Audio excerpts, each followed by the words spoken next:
Big बॉसच्या घरात पहिल्या दिवशी हसत खेळत हात मिळवणाऱ्या सदस्यांनी आता खऱ्या अर्थाने हात मिळवणी करायला सुरुवात केली आहे असंच म्हणायला हवं. कारण या आठवड्याला नॉमिनेट झालेले सदस्य विशेष करून वर्षा उसगावकर, अंकिता वालावलकर आणि योगिता चव्हाण यांचं नॉमिनेशन प्री डिसाइडेडच होतं.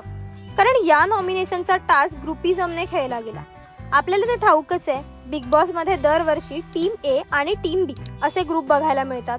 एरवी टास्क दरम्यान बिग बॉस स्वतः हे ग्रुप पाडतात.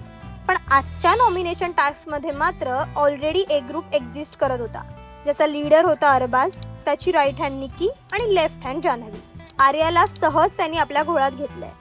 ज्या दिवशी आर्याला जाग येईल तेव्हा ती नक्की स्वतःचा स्टँड घेऊ शकेल. पण हे केव्हा होईल वी नेव्हर नो.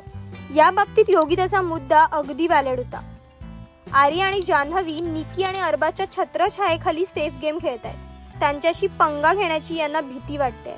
हे सरळ स्पष्ट बोलण्याचे गट्स योगिता चव्हाणने दाखवले आणि स्वतःची इंडिव्हिज्युअलिटी सिद्ध केली. यातच सगळं आलं. देर आहे पर दुरुस्त आहे. निकीचा आवाज आणि टोन आता डोक्यात जाऊ लागलाय.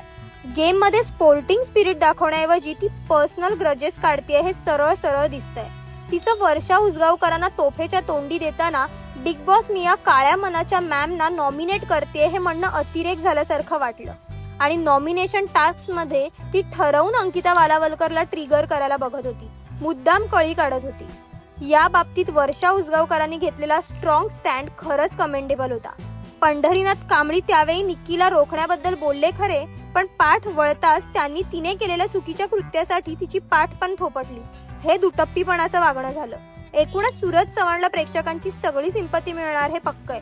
कारण बिचारा भोळेपणामुळे खरंच टार्गेट झालाय. एपिसोड संपताना आलेल्या प्रोमोमध्ये आर्याचं जे रूप दिसतंय ते पाहून उद्याच्या एपिसोडची एक्साइटमेंट आणखी वाढली आहे. पण या वादानंतर आर्याने निक्की आणि अरबाजशी पुन्हा पॅचअप नाही केलं म्हणजे मिळवलं. बाकी आजचं झालेलं नॉमिनेशन तुम्हाला पटलं का? आम्हाला कमेंट करून नक्की कळवा.